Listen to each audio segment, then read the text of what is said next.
Autobiography of a Yogi. By Paramahansa Yogananda. Chapter 12. Years in my master's hermitage. You have come. Sri Yukteswar greeted me from a tiger skin on the floor of a balconied sitting room. His voice was cold, his manner unemotional. Yes, dear master, I am here to follow you. Kneeling, I touched his feet. How can that be?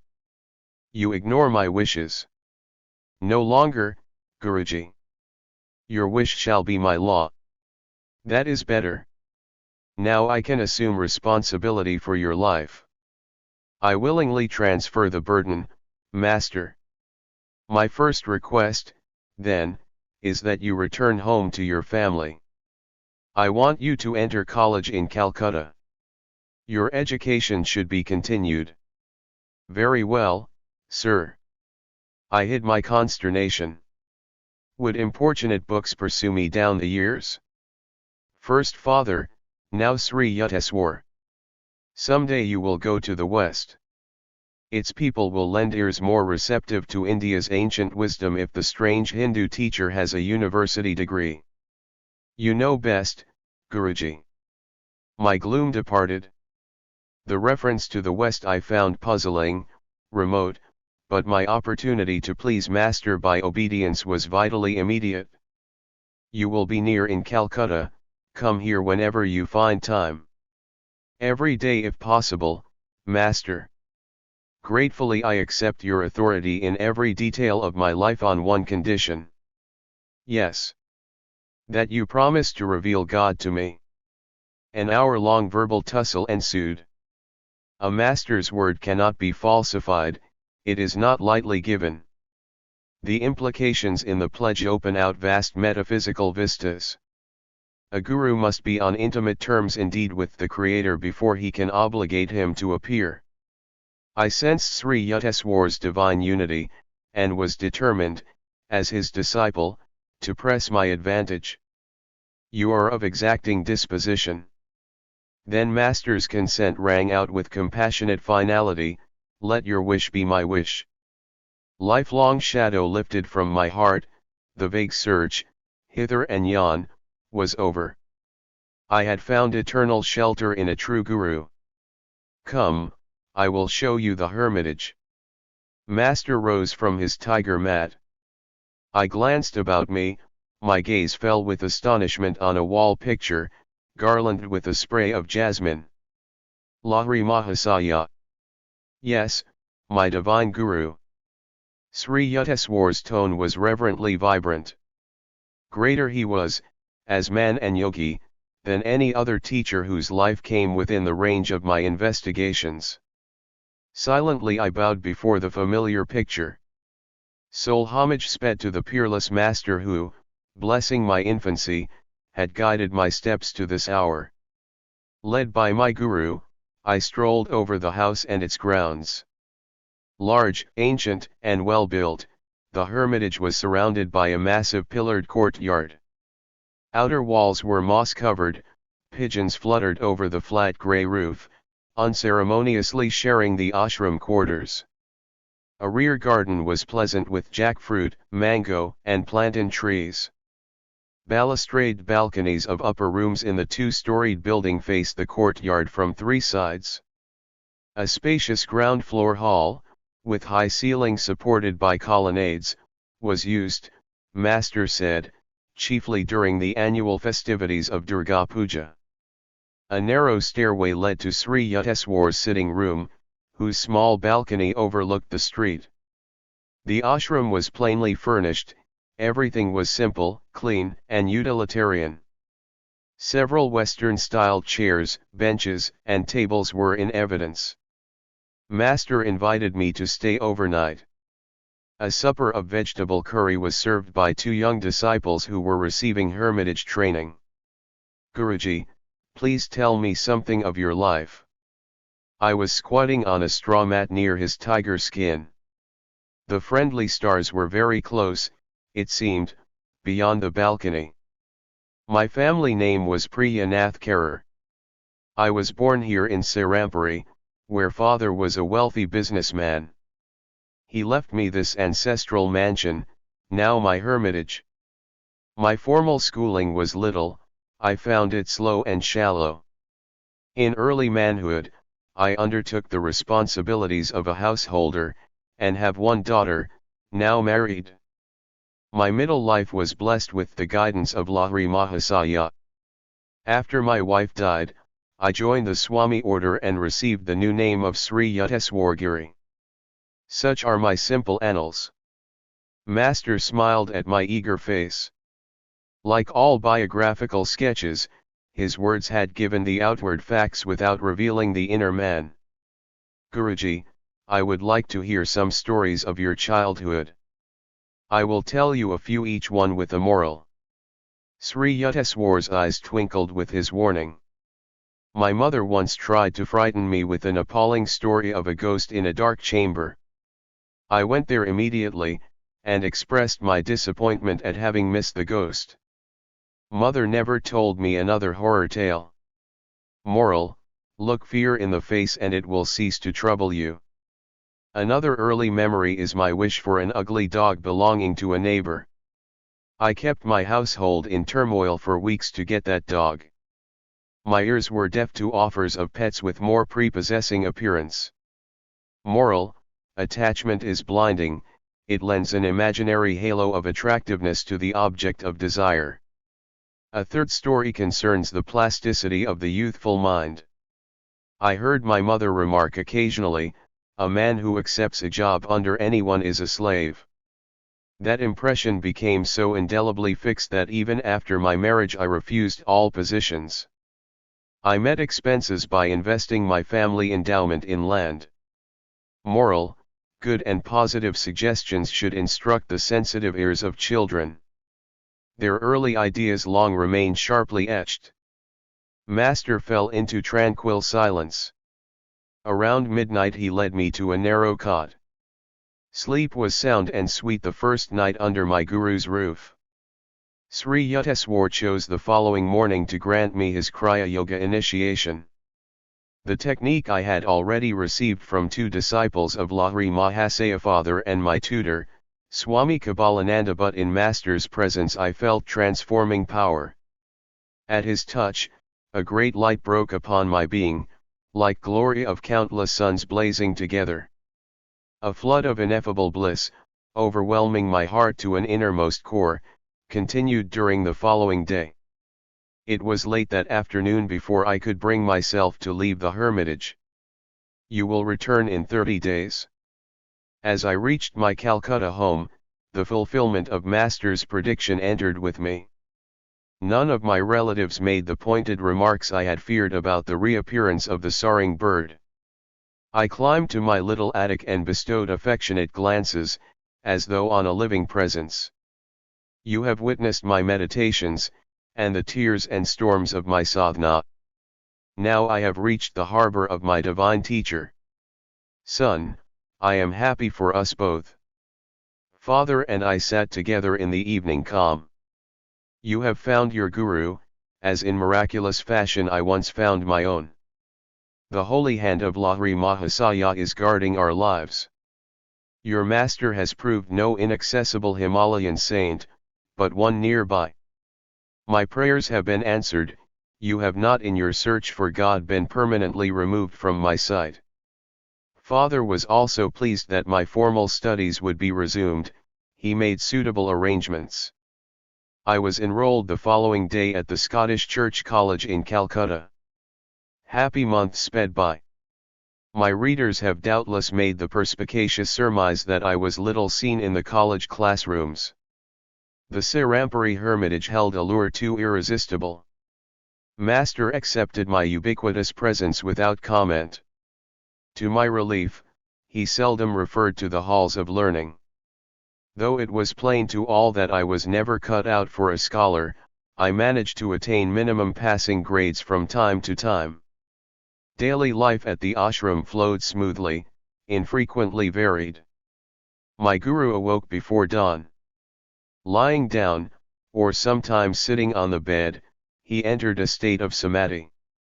It was simplicity itself to discover when Master had awakened, abrupt halt of stupendous snores. A sigh or two, perhaps a bodily movement.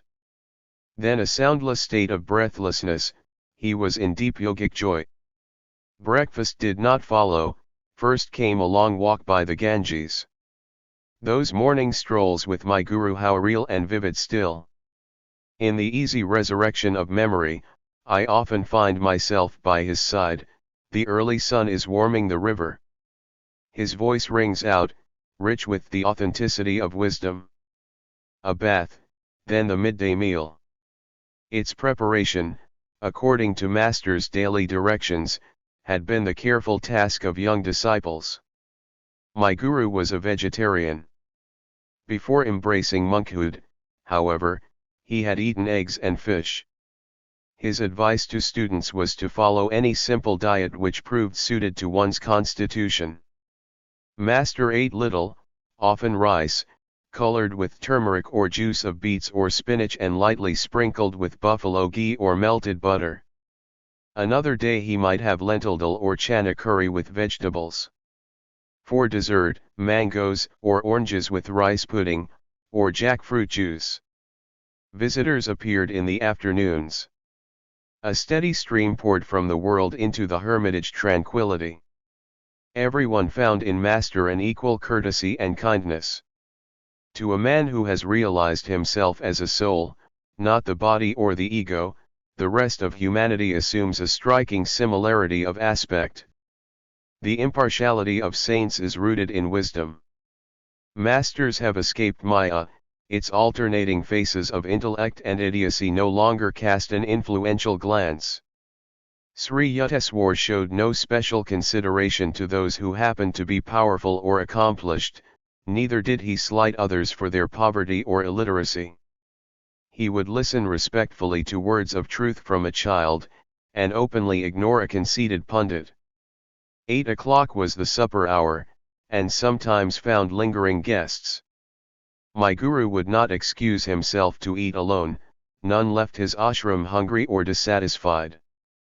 Sri Yukteswar was never at a loss, never dismayed by unexpected visitors, scanty food would emerge a banquet under his resourceful direction. Yet he was economical, his modest funds went far. Be comfortable within your purse, he often said. Extravagance will buy you discomfort. Whether in the details of hermitage entertainment, or his building and repair work, or other practical concerns, Master manifested the originality of a creative spirit. Quiet evening hours often brought one of my guru's discourses, treasures against time. His every utterance was measured and chiseled by wisdom.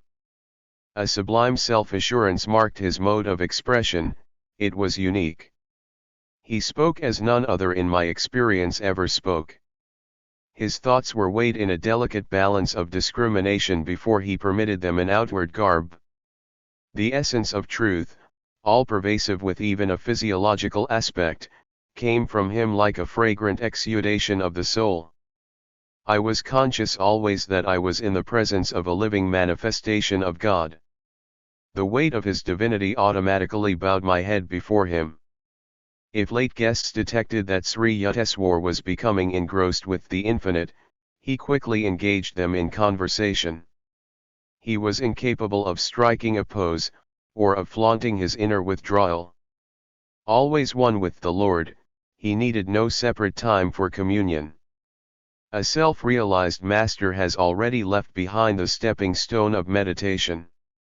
The flower falls when the fruit appears. But saints often cling to spiritual forms for the encouragement of disciples. As midnight approached, my guru might fall into a doze with the naturalness of a child. There was no fuss about bedding.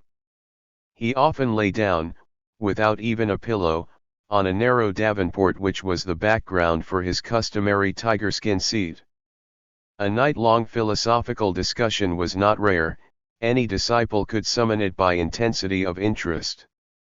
I felt no tiredness then, no desire for sleep, Master's living words were sufficient. Oh, it is dawn. Let us walk by the Ganges. So ended many of my periods of nocturnal edification.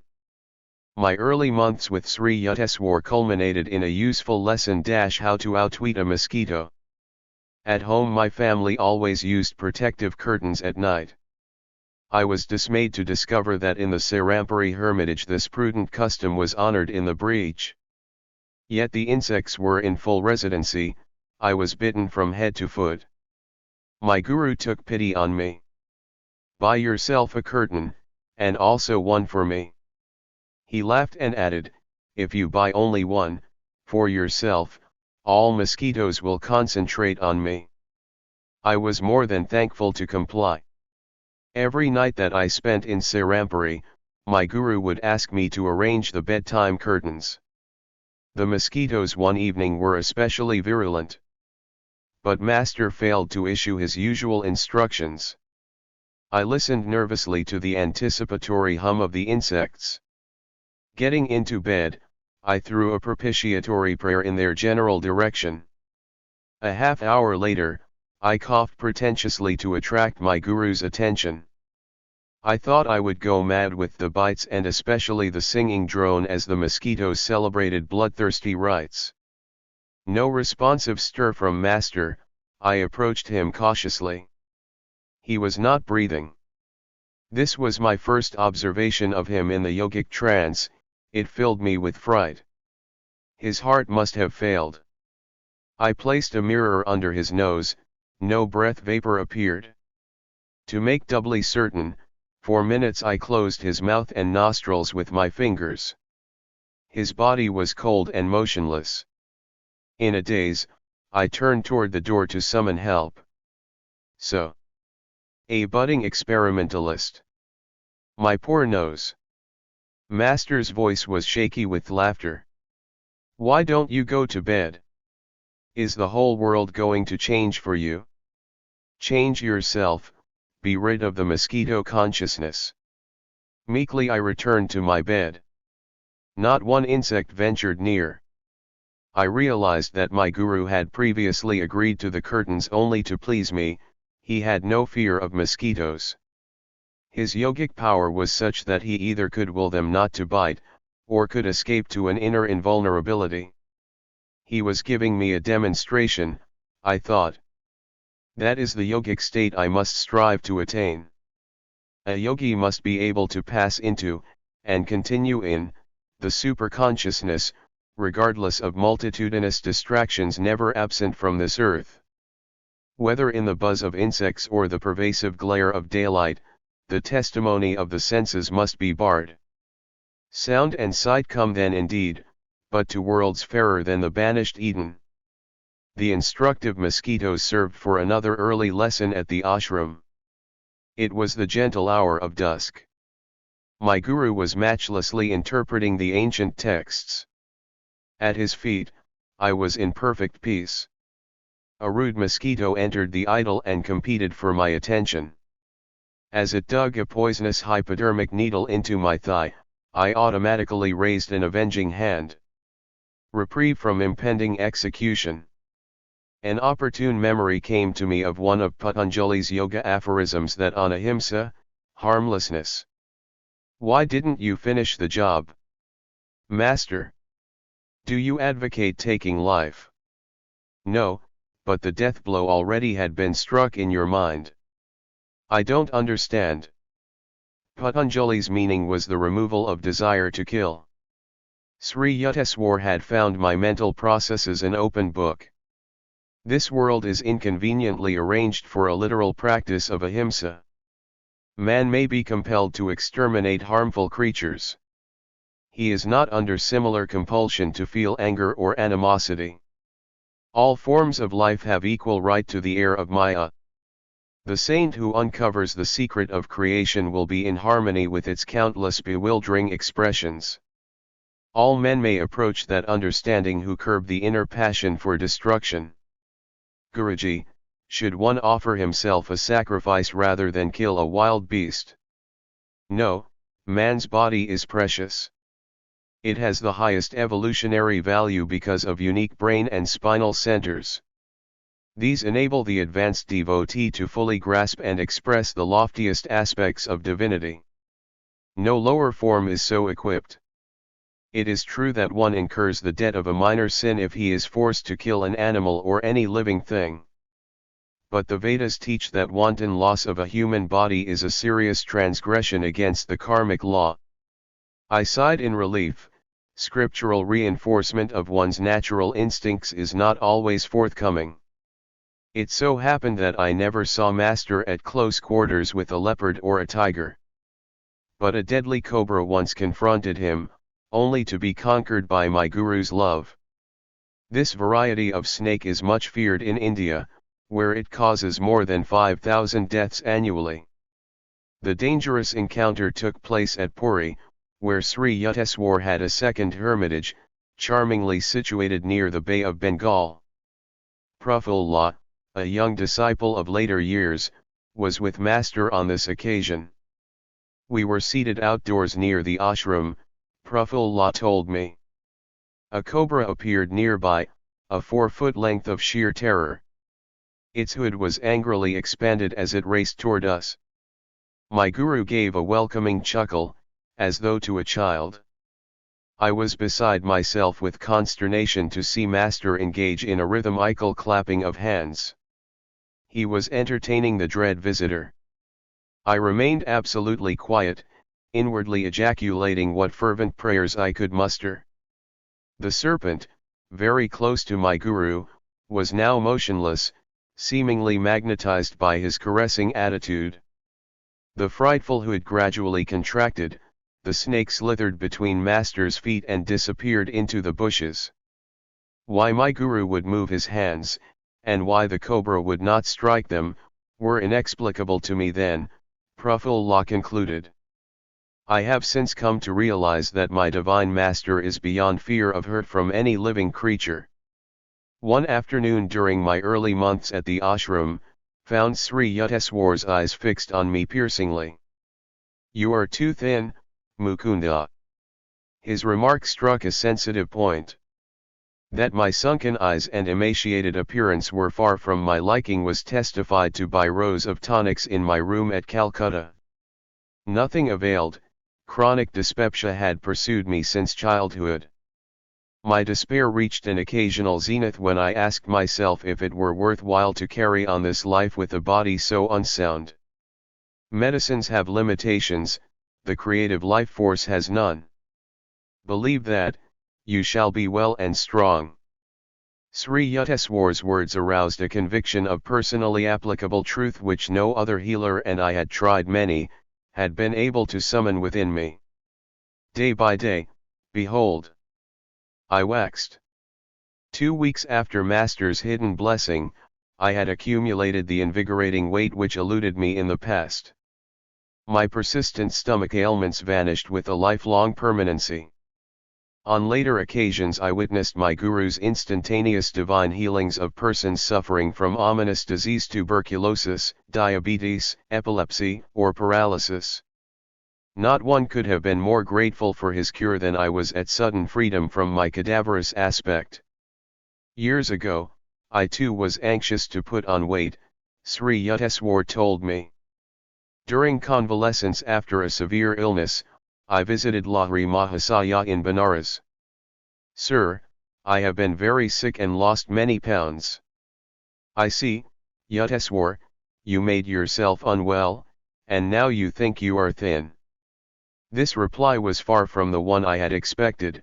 My guru, however, added encouragingly, "Let me see, I am sure you ought to feel better tomorrow."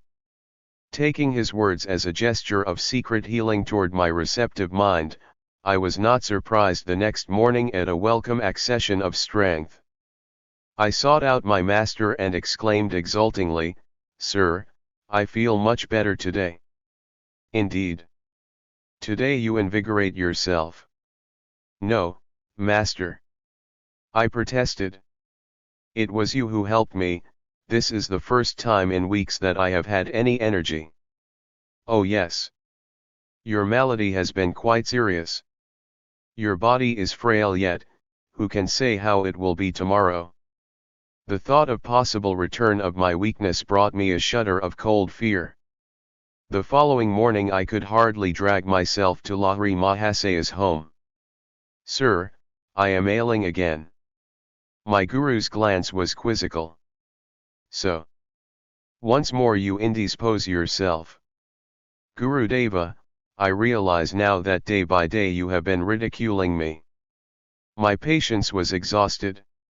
"I don't understand why you disbelieve my truthful reports. Really, it has been your thoughts that have made you feel alternately weak and strong." My master looked at me affectionately. "You have seen how your health has exactly followed your expectations. Thought is a force, even as electricity or gravitation. The human mind is a spark of the almighty consciousness of God. I could show you that whatever your powerful mind believes very intensely would instantly come to pass." Knowing that Lahiri Mahasaya never spoke idly, I addressed him with great awe and gratitude. "Master, if I think I am well and have regained my former weight, shall that happen?" "It is so, even at this moment."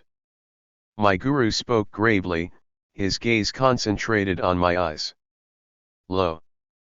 I felt an increase not alone of strength but of weight. Lahiri Mahasaya retreated into silence. After a few hours at his feet, I returned to my mother's home, where I stayed during my visits to Benares. "My son. What is the matter? Are you swelling with dropsy?" Mother could hardly believe her eyes. My body was now of the same robust dimensions it had possessed before my illness. I weighed myself and found that in one day I had gained 50 pounds, they remained with me permanently. Friends and acquaintances who had seen my thin figure were aghast with wonderment. A number of them changed their mode of life and became disciples of Lahiri Mahasaya as a result of this miracle. My guru, awake in God, knew this world to be nothing but an objectivized dream of the Creator. Because he was completely aware of his unity with the Divine Dreamer, Lahiri Mahasaya could materialize or dematerialize or make any change he wished in the cosmic vision. All creation is governed by law, Sri Yukteswar concluded. The ones which manifest in the outer universe, discoverable by scientists, are called natural laws. But there are subtler laws ruling the realms of consciousness which can be known only through the inner science of yoga. The hidden spiritual planes also have their natural and lawful principles of operation. It is not the physical scientist but the fully self-realized master who comprehends the true nature of matter. Thus Christ was able to restore the servant's ear after it had been severed by one of the disciples. Sri Yukteswar was a peerless interpreter of the scriptures. Many of my happiest memories are centered in his discourses. But his jeweled thoughts were not cast into ashes of heedlessness or stupidity. One restless movement of my body, or my slight lapse into absent-mindedness, sufficed to put an abrupt period to Master's exposition. "You are not here." Master interrupted himself one afternoon with this disclosure. As usual, he was keeping track of my attention with a devastating immediacy. "Guruji." My tone was a protest. "I have not stirred, my eyelids have not moved, I can repeat each word you have uttered. Nevertheless you were not fully with me. Your objection forces me to remark that in your mental background you were creating 3 institutions. One was a sylvan retreat on a plain, another on a hilltop, a third by the ocean. Those vaguely formulated thoughts had indeed been present almost subconsciously." I glanced at him apologetically. What can I do with such a master, who penetrates my random musings? You have given me that right. The subtle truths I am expounding cannot be grasped without your complete concentration. Unless necessary, I do not invade the seclusion of others' minds. Man has the natural privilege of roaming secretly among his thoughts. The unbidden Lord does not enter there, neither do I venture intrusion. You are ever welcome, Master. Your architectural dreams will materialize later. Now is the time for study. Thus incidentally my guru revealed in his simple way the coming of three great events in my life. Since early youth I had had enigmatic glimpses of three buildings, each in a different setting.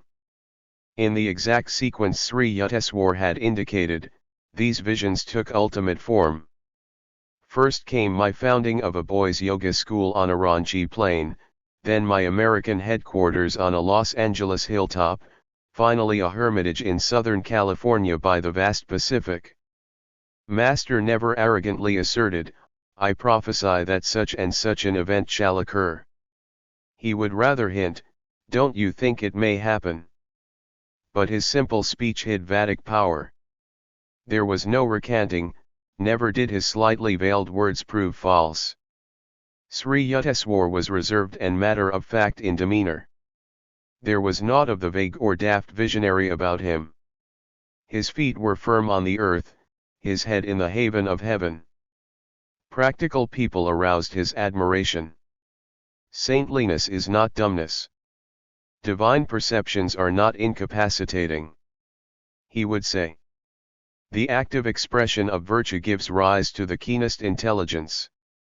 In Master's life I fully discovered the cleavage between spiritual realism and the obscure mysticism that spuriously passes as a counterpart. My guru was reluctant to discuss the superphysical realms. His only marvelous aura was one of perfect simplicity. In conversation he avoided startling references, in action he was freely expressive. Others talked of miracles but could manifest nothing. Sri Yukteswar seldom mentioned the subtle laws but secretly operated them at will. A man of realization does not perform any miracle until he receives an inward sanction, Master explained. God does not wish the secrets of his creation revealed promiscuously.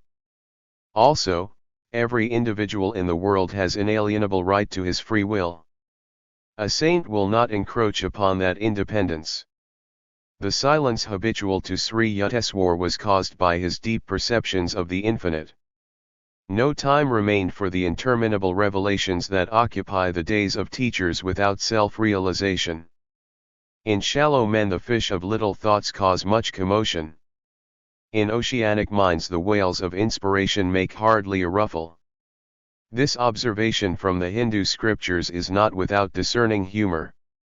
Because of my guru's unspectacular guise, only a few of his contemporaries recognized him as a superman.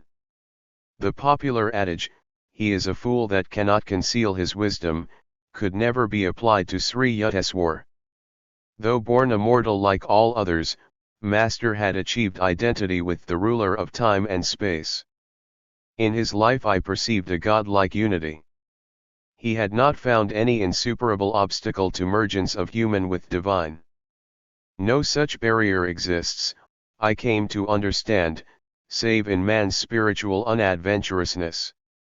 I always thrilled at the touch of Sri Yukteswar's holy feet. Yogis teach that a disciple is spiritually magnetized by reverent contact with a master, a subtle current is generated. The devotee's undesirable habit mechanisms in the brain are often cauterized, the groove of his worldly tendencies beneficially disturbed. Momentarily at least he may find the secret veils of Maya lifting, and glimpse the reality of bliss. My whole body responded with a liberating glow whenever I knelt in the Indian fashion before my guru. Even when Lahiri Mahasaya was silent, Master told me, or when he conversed on other than strictly religious topics, I discovered that nonetheless he had transmitted to me ineffable knowledge. Sri Yukteswar affected me similarly. If I entered the hermitage in a worried or indifferent frame of mind, my attitude imperceptibly changed. A healing calm descended at mere sight of my guru. Every day with him was a new experience in joy, peace, and wisdom. Never did I find him deluded or intoxicated with greed or emotion or anger or any human attachment. The darkness of Maya is silently approaching. Let us hie homeward within. With these words at dusk Master constantly reminded his disciples of their need for Kriya Yoga. A new student occasionally expressed doubts regarding his own worthiness to engage in yoga practice. "Forget the past," Sri Yukteswar would console him. "The vanished lives of all men are dark with many shames. Human conduct is ever unreliable until anchored in the divine. Everything in future will improve if you are making a spiritual effort now." Master always had young cellists in his hermitage. Their spiritual and intellectual education was his lifelong interest.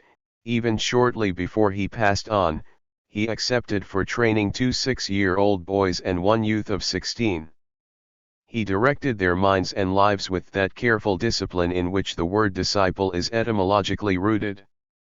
The ashram residents loved and revered their guru. A slight clap of his hands sufficed to bring them eagerly to his side. When his mood was silent and withdrawn, no one ventured to speak.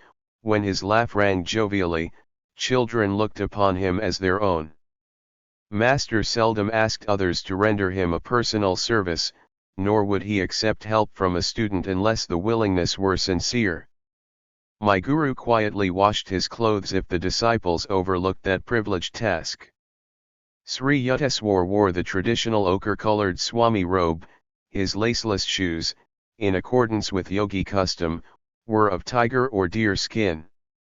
Master spoke fluent English, French, Hindi, and Bengali. His Sanskrit was fair. He patiently instructed his young disciples by certain shortcuts which he had ingeniously devised for the study of English and Sanskrit. Master was cautious of his body, while withholding solicitous attachment. The infinite, he pointed out, properly manifests through physical and mental soundness. He discountenanced any extremes. A disciple once started a long fast. My guru only laughed, "Why not throw the dog a bone?" Sri Yukteswar's health was excellent. I never saw him unwell. He permitted students to consult doctors if it seemed advisable. His purpose was to give respect to the worldly custom. Physicians must carry on their work of healing through God's laws as applied to matter. But he extolled the superiority of mental therapy, and often repeated, "Wisdom is the greatest cleanser. The body is a treacherous friend. Give it its due, no more," he said. "Pain and pleasure are transitory. Endure all dualities with calmness, while trying at the same time to remove their hold. Imagination is the door through which disease as well as healing enters. Disbelieve in the reality of sickness even when you are ill, an unrecognized visitor will flee." Master numbered many doctors among his disciples. Those who have ferreted out the physical laws can easily investigate the science of the soul, he told them.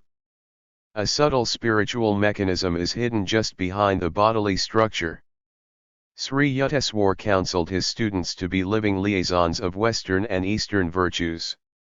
Himself an executive Occidental in outer habits, inwardly he was the spiritual Oriental.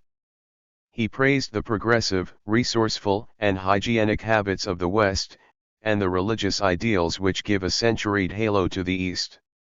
Discipline had not been unknown to me. At home father was strict, Ananta often severe. But Sri Yukteswar's training cannot be described as other than drastic.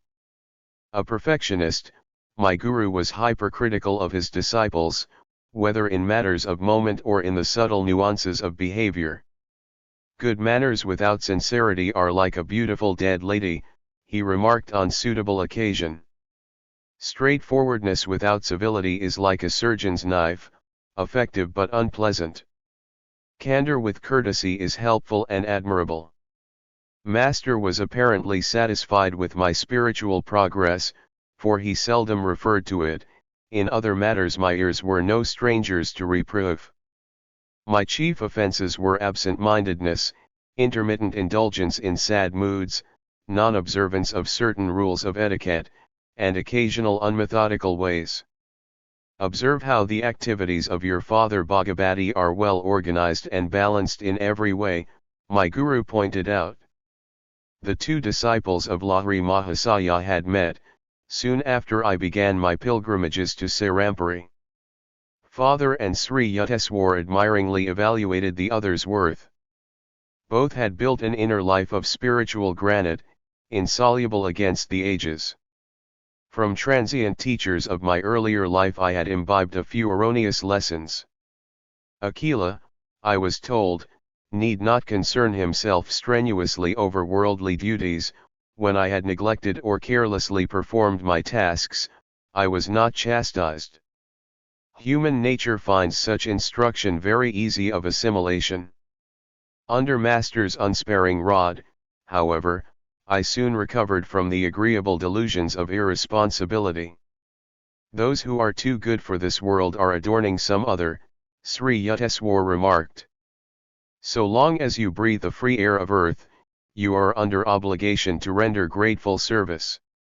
He alone who has fully mastered the breathless state is freed from cosmic imperatives. I will not fail to let you know when you have attained the final perfection. My guru could never be bribed, even by love. He showed no leniency to anyone who, like myself, willingly offered to be his disciple. Whether Master and I were surrounded by his students or by strangers, or were alone together, he always spoke plainly and upbraided sharply. No trifling lapse into shallowness or inconsistency escaped his rebuke. This flattening treatment was hard to endure, but my resolve was to allow Sri Yukteswar to iron out each of my psychological kinks.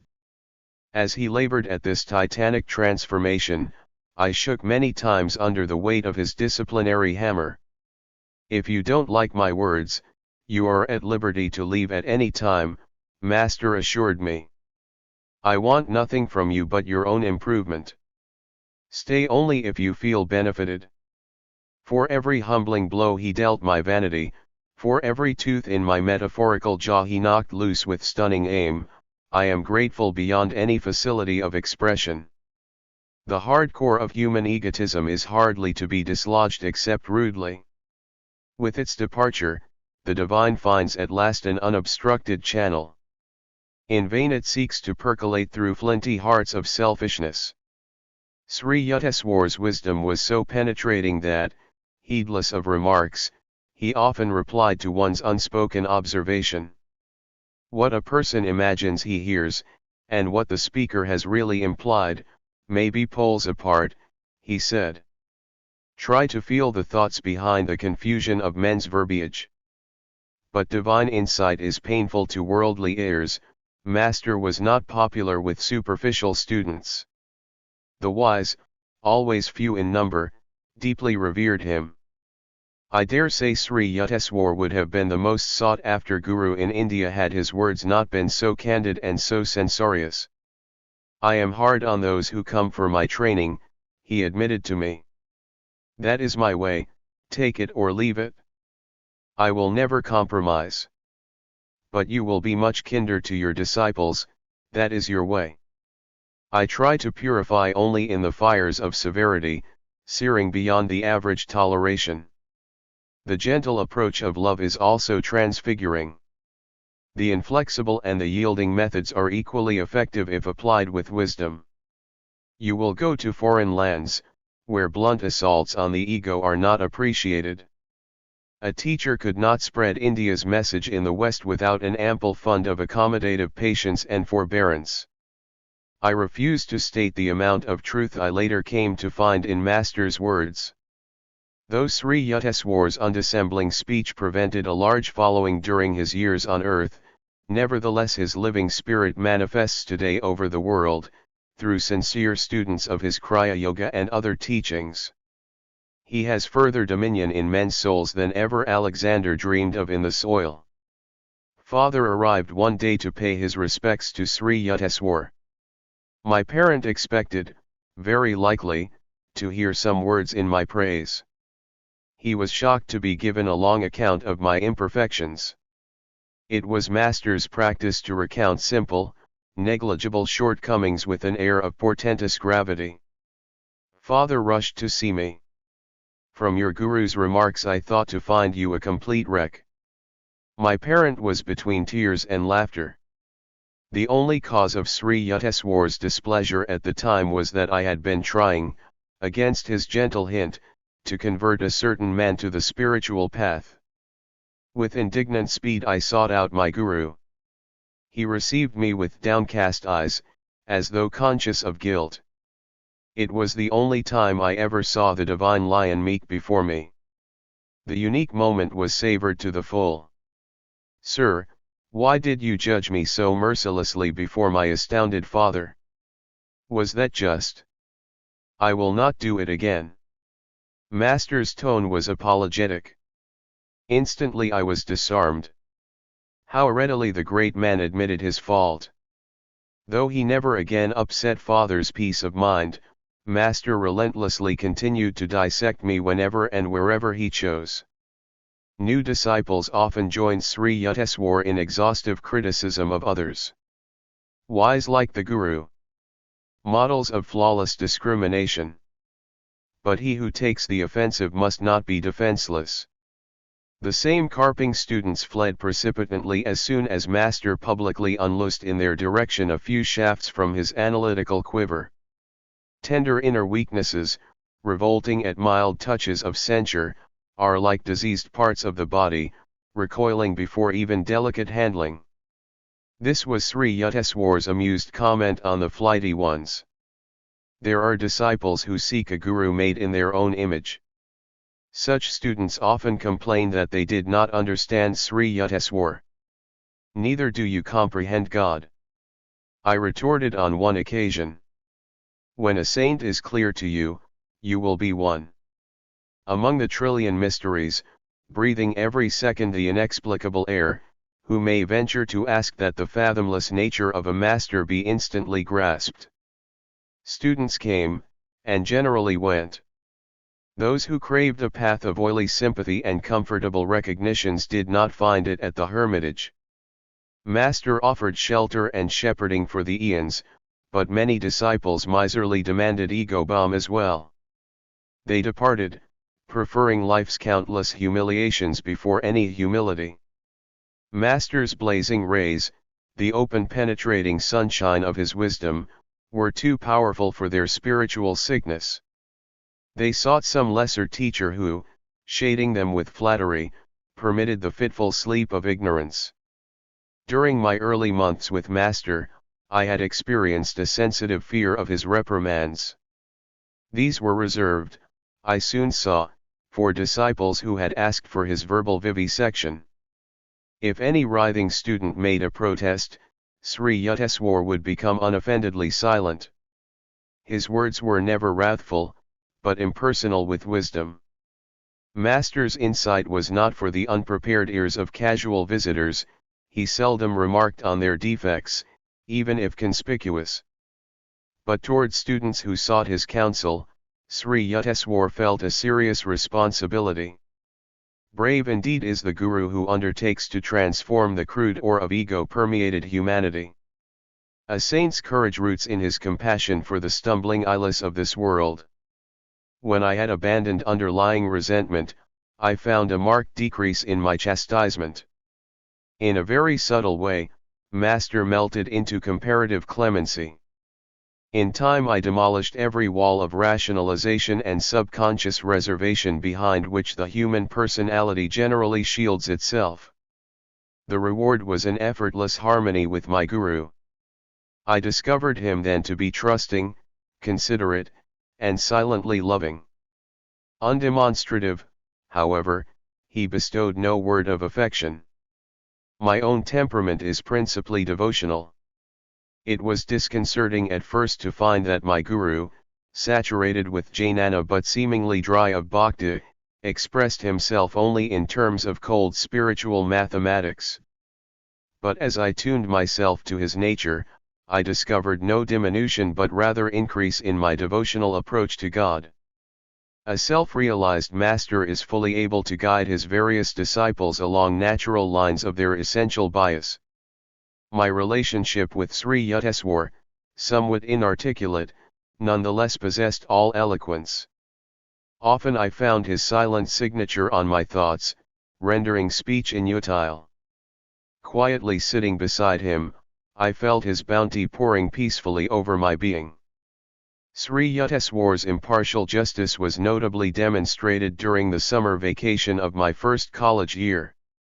I welcomed the opportunity to spend uninterrupted months at Serampuri with my guru. You may be in charge of the hermitage. Master was pleased over my enthusiastic arrival. Your duties will be the reception of guests, and supervision of the work of the other disciples. Kumar, a young villager from East Bengal, was accepted a fortnight later for hermitage training. Remarkably intelligent, he quickly won Sri Yukteswar's affection. For some unfathomable reason, Master was very lenient to the new resident. Mukunda, let Kumar assume your duties. Employ your own time in sweeping and cooking. Master issued these instructions after the new boy had been with us for a month. Exalted to leadership, Kumar exercised a petty household tyranny. In silent mutiny, the other disciples continued to seek me out for daily counsel. Mukunda is impossible. You made me supervisor, yet the others go to him and obey him. 3 weeks later Kumar was complaining to our guru. I overheard him from an adjoining room. That's why I assigned him to the kitchen and you to the parlor. Sri Yukteswar's withering tones were new to Kumar. In this way you have come to realize that a worthy leader has the desire to serve, and not to dominate. You wanted Mukunda's position, but could not maintain it by merit.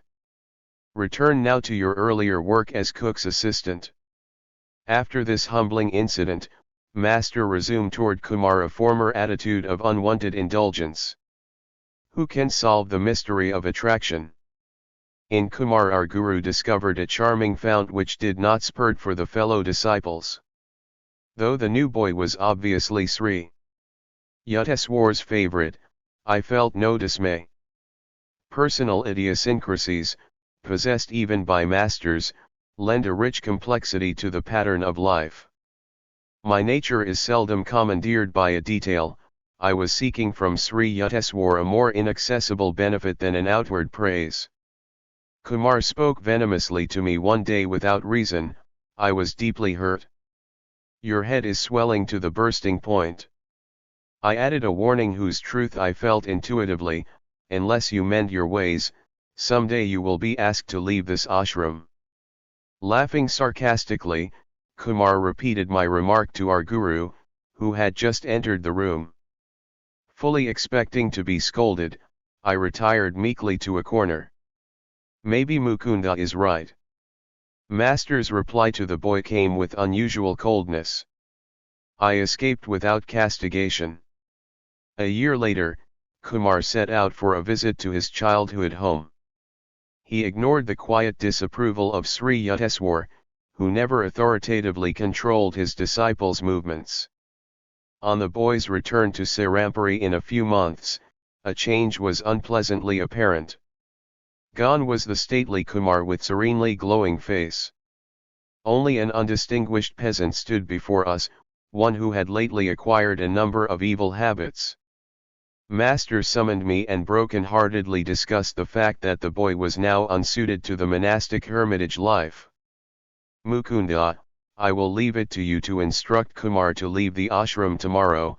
I can't do it. Tears stood in Sri Yukteswar's eyes, but he controlled himself quickly. The boy would never have fallen to these depths had he listened to me and not gone away to mix with undesirable companions. He has rejected my protection. The callous world must be his guru still.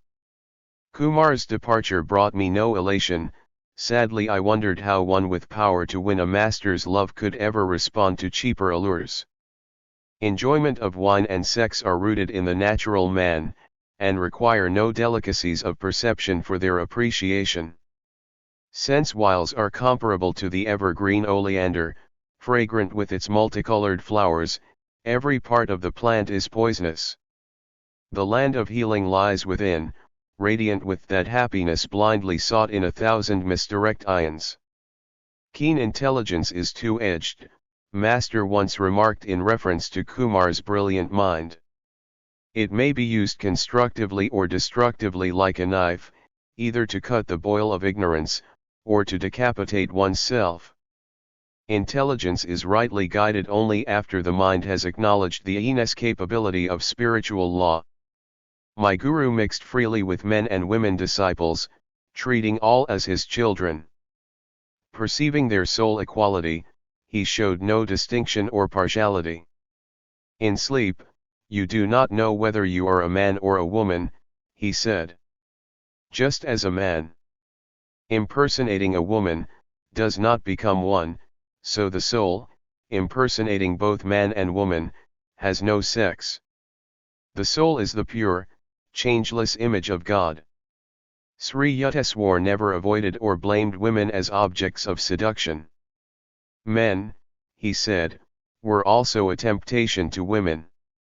I once inquired of my guru why a great ancient saint had called women the door to hell. A girl must have proved very troublesome to his peace of mind in his early life, my guru answered caustically.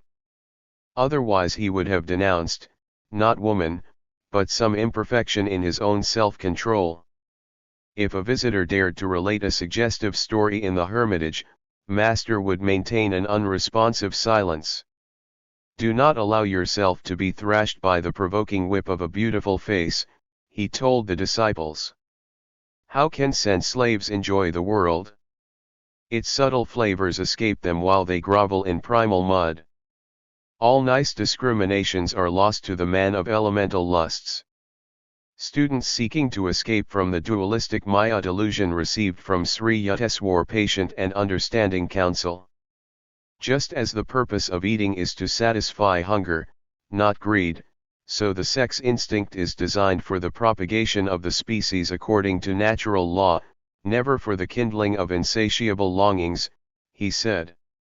Destroy wrong desires now, otherwise they will follow you after the astral body is torn from its physical casing.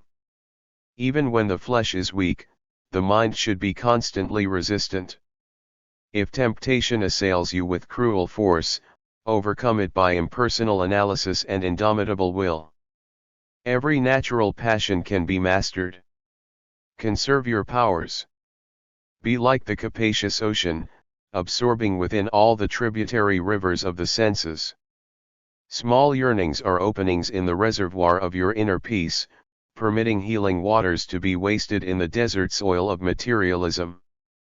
The forceful activating impulse of wrong desire is the greatest enemy to the happiness of man. Roam in the world as a lion of self-control, see that the frogs of weakness don't kick you around. The devotee is finally freed from all instinctive compulsions. He transforms his need for human affection into aspiration for God alone, a love solitary because omnipresent. Sri Yukteswar's mother lived in the Rana Mahal district of Benares where I had first visited my guru. Gracious and kindly, she was yet a woman of very decided opinions. I stood on her balcony one day and watched mother and son talking together. In his quiet, sensible way, Master was trying to convince her about something.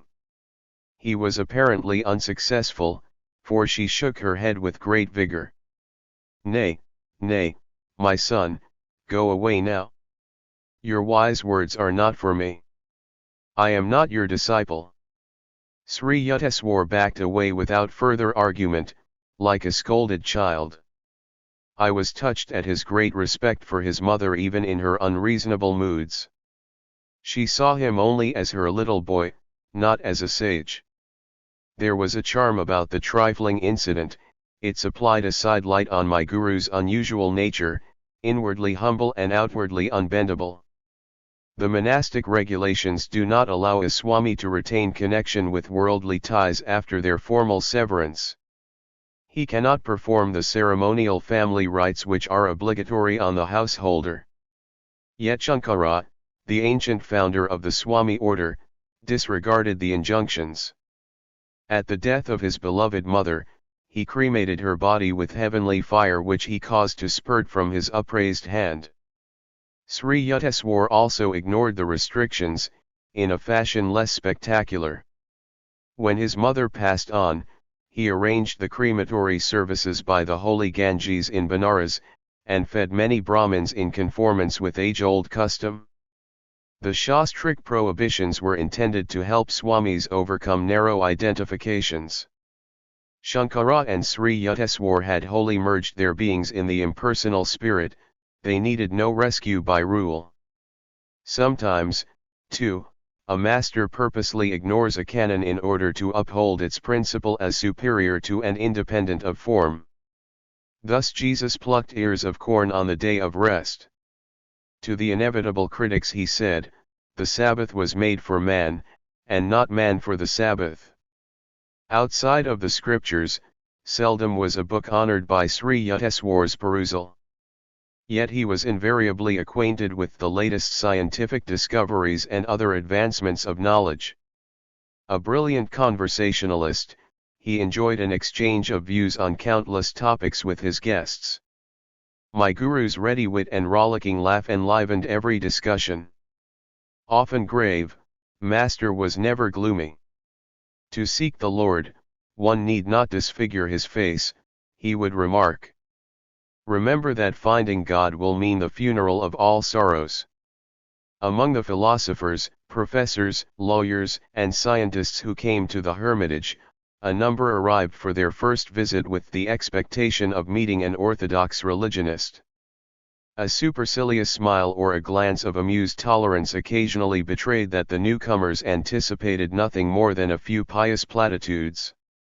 Yet their reluctant departure would bring an expressed conviction that Sri Yukteswar had shown precise insight into their specialized fields. My guru ordinarily was gentle and affable to guests, his welcome was given with charming cordiality. Yet inveterate egotists sometimes suffered an invigorating shock. They confronted in Master either a frigid indifference or a formidable opposition, ice or iron. A noted chemist once crossed swords with Sri Yukteswar. The visitor would not admit the existence of God, inasmuch as science has devised no means of detecting him. So you have inexplicably failed to isolate the supreme power in your test tubes. Master's gaze was stern. I recommend an unheard-of experiment. Examine your thoughts unremittingly for 24 hours. Then wonder no longer at God's absence. A celebrated pundit received a similar jolt. With ostentatious zeal, the scholar shook the ashram rafters with scriptural lore. Resounding passages poured from the Mahabharata, the Upanishads, the Bhāshyas of Shankara. I am waiting to hear you. Sri Yukteswar's tone was inquiring, as though utter silence had reigned. The pundit was puzzled. Quotations there have been, in superabundance. Master's words convulsed me with mirth, as I squatted in my corner, at a respectful distance from the visitor. But what original commentary can you supply, from the uniqueness of your particular life? What holy text have you absorbed and made your own? In what ways have these timeless truths renovated your nature? Are you content to be a hollow Victrola, mechanically repeating the words of other men? I give up. The scholar's chagrin was comical. I have no inner realization. For the first time, perhaps, he understood that discerning placement of the comma does not atone for a spiritual coma. These bloodless pedants smell unduly of the lamp, my guru remarked after the departure of the chastened one. They prefer philosophy to be a gentle intellectual setting up exercise. Their elevated thoughts are carefully unrelated either to the crudity of outward action or to any scourging inner discipline. Master stressed on other occasions the futility of mere book learning. Do not confuse understanding with a larger vocabulary, he remarked. Sacred writings are beneficial in stimulating desire for inward realization, if one stanza at a time is slowly assimilated. Continual intellectual study results in vanity and the false satisfaction of an undigested knowledge. Sri Yukteswar related one of his own experiences in scriptural edification. The scene was a forest hermitage in eastern Bengal, where he observed the procedure of a renowned teacher, Dabruibullah. His method, at once simple and difficult, was common in ancient India. Dabruibullah had gathered his disciples around him in the sylvan solitudes. The holy Bhagavad Gita was opened before them. Steadfastly they looked at one passage for half an hour, then closed their eyes. Another half hour slipped away. The master gave a brief comment. Motionless, they meditated again for an hour. Finally the Guru spoke. Have you understood? Yes, sir. One in the group ventured this assertion. No, not fully. Seek the spiritual vitality that has given these words the power to rejuvenate India century after century. Another hour disappeared in silence. The master dismissed the students, and turned to Sri Yukteswar. Do you know the Bhagavad Gita? No, sir, not really, though my eyes and mind have run through its pages many times. Thousands have replied to me differently. The great sage smiled at Master in blessing. If one busies himself with an outer display of scriptural wealth, what time is left for silent inward diving after the priceless pearls? Sri Yukteswar directed the study of his own disciples by the same intensive method of one-pointedness. Wisdom is not assimilated with the eyes, but with the atoms, he said. When your conviction of a truth is not merely in your brain but in your being, you may diffidently vouch for its meaning. He discouraged any tendency a student might have to construe book knowledge as a necessary step to spiritual realization.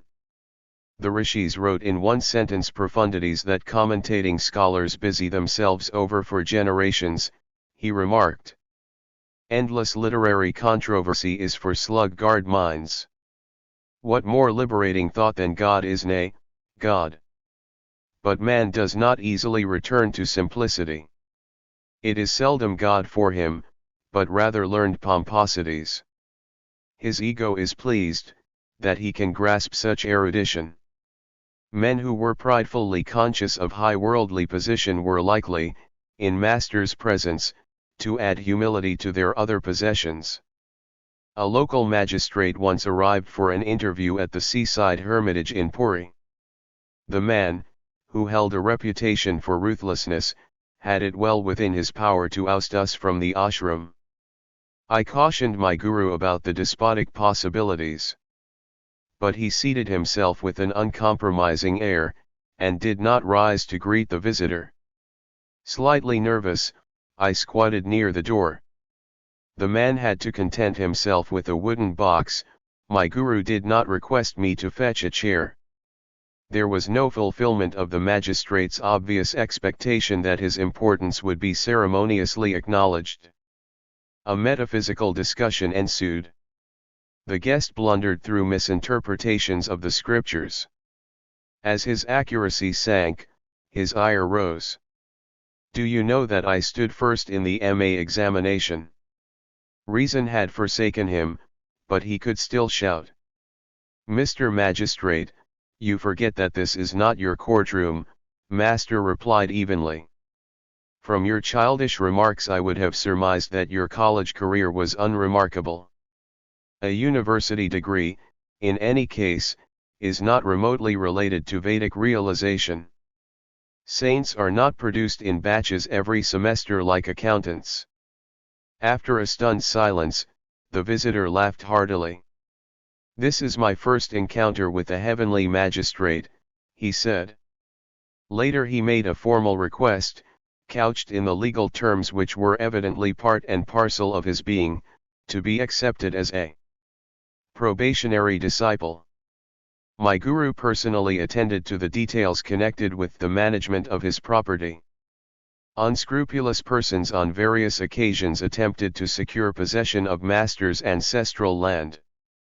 With determination and even by instigating lawsuits, Sri Yukteswar outwitted every opponent. He underwent these painful experiences from a desire never to be a begging guru, or a burden on his disciples. His financial independence was one reason why my alarmingly outspoken master was innocent of the cunnings of diplomacy. Unlike those teachers who have to flatter their supporters, my guru was impervious to the influences, open or subtle, of others' wealth. Never did I hear him ask or even hint for money for any purpose. His hermitage training was given free and freely to all disciples. An insolent court deputy arrived one day at the Serampuri ashram to serve Sri Yukteswar with a legal summons. A disciple named Kanai and myself were also present. The officer's attitude toward master was offensive. "It will do you good to leave the shadows of your hermitage and breathe the honest air of a courtroom." The deputy grinned contemptuously. I could not contain myself. "Another word of your impudence and you will be on the floor." I advanced threateningly. "You wretch!" Kanai's shout was simultaneous with my own. "Dare you bring your blasphemies into this sacred ashram?" But master stood protectingly in front of his abuser. "Don't get excited over nothing. This man is only doing his rightful duty." The officer, dazed at his varying reception, respectfully offered a word of apology and sped away. Amazing it was to find that a master with such a fiery will could be so calm within. He fitted the Vedic definition of a man of God, softer than the flower, where kindness is concerned, stronger than the thunder, where principles are at stake. There are always those in this world who, in Browning's words, endure no light, being themselves obscure. An outsider occasionally berated Sri Yukteswar for an imaginary grievance. My imperturbable guru listened politely, analyzing himself to see if any shred of truth lay within the denunciation. These scenes would bring to my mind one of master's inimitable observations: some people try to be tall by cutting off the heads of others. The unfailing composure of a saint is impressive beyond any sermon. He that is slow to anger is better than the mighty, and he that ruleth his spirit than he that taketh a city.